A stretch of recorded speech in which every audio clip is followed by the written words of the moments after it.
นี่ก็คือหน้าผาวัดถ้ำผาพึ่งมะม่วงคำแหละนี่ทางเทิงจะมีหน้าผาถ้ำได้ถ้ำใหญ่ได้ทางเทิงบ่มีใครขึ้นได้ปะถ้ำหน้าผาได้ยังบริณว่าผู้ใดขึ้นหน้าผาได้จะเทื่อทางเทิงที่มีถ้ำหน้าผาใหญ่กว้างทางเทิงสูงได้วันนี้ผู้ข่าเอามาให้เบิ่งนี่ถ้ำหน้าผาพึ่งบ้านม่วงคำตำบลนาตาลก็ไม่น่าขึ้นดันต้นไม้นี่ขึ้นไปกะเอาไม้กาดไปกับจักรวาลที่ถึงกับพระเจ้าว่านี่แหละคือถ้ำหน้าผาวัดผาพึ่งบ้านม่วงคำตำบลนาตาลนี่แหละผาพึ่งแล้วนี่ไผ่บรรจักผู้ข่าปานคำมาให้เบิ่งนี่แหละ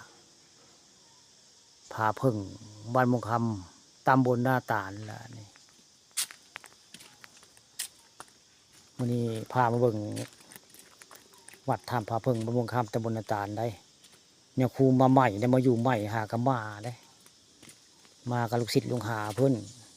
เมื่อแล้วล่ะลูกศิษย์เพิ่นเมื่อแล้วมานอนคืนแรกเพิ่นก็เจอดีเลยเพิ่นก็เมื่อเลยได้เจออย่างมาเจออันคนบางบดใส่เสื้อมาห่มขึ้นมาหาเพิ่นมาฮื้อผ้าฮื้อเพเพิ่นอันนี้แล้วก็เพิ่นจับบนเขนแล้วก็ว่นนิ่มเขนแต่ข้างหน้าบ่เห็นว่าซั่นเห็นเป็นคนขึ้นมาได้บ่แม่นได้อันหายตัวหรือฝันกับบ่แม่นได้เพิ่นเอาเนี่ยครูถอยพังได้เห็นเป็นตัวเป็นขาขึ้นมาเลยมายิงกับผู้ชายย่างมาทางบันไดเพิ่นล่ะเวลา5 ทุ่มเนาะไฟกับบ่เฮืองบ่ได้ไฟโซลาร์เซลล์มันก็ได้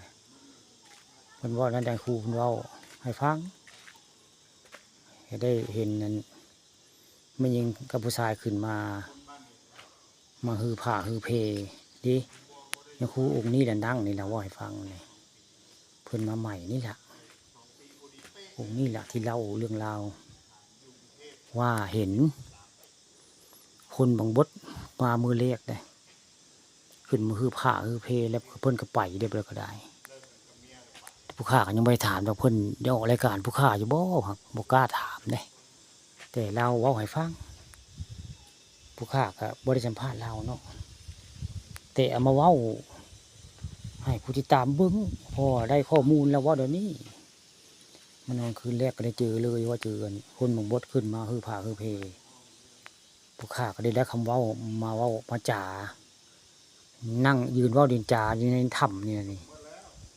ถ้ำผาพึ่งบ้านม่วงคำตำบลนาตาลอำเภอเตางอยบริเวณนั้นเมืองวัดเมืองเลของลุงป๊อกหายกันไป2 มื้อ 2 คืนกับบริเวณนี่แหละถ้ำนี่แหละหรือว่ายาบนทนหายกับบริเวณม่วงเดียวกันนี่แหละวันนี้ผู้ข่าปาทองคำได้เอามาจ่าเนาะให้ผู้ติดตามเบิ่งบริเวณวัดถ้ำผาพึ่งบ้านม่วงคำตำบลนาตาลล่ะไทยบุจักกะผู้ข่าปาทองคำเอามาให้เบิ่งเรื่องจริงผ่านจอนี่แหละผาพึ่งบ้านม่วงคำตำบลนาตาลอำเภอเต่างอยเขตปกครองของท่านกำนันมิตรอยู่บ้านม่วงคำตำบลนาตาลนี่แหละยังคูหันหลังมาเนี่ยเพิ่นยังบ่หนีไผของใจกันมาถามสภาพลงเบิ่งเรื่องเห็นเนี่ยคนบางบดมีหญิงกับผู้ชายขึ้นมาฮื้อผ้าฮื้อเพเวลาประมาณ5 ทุ่ม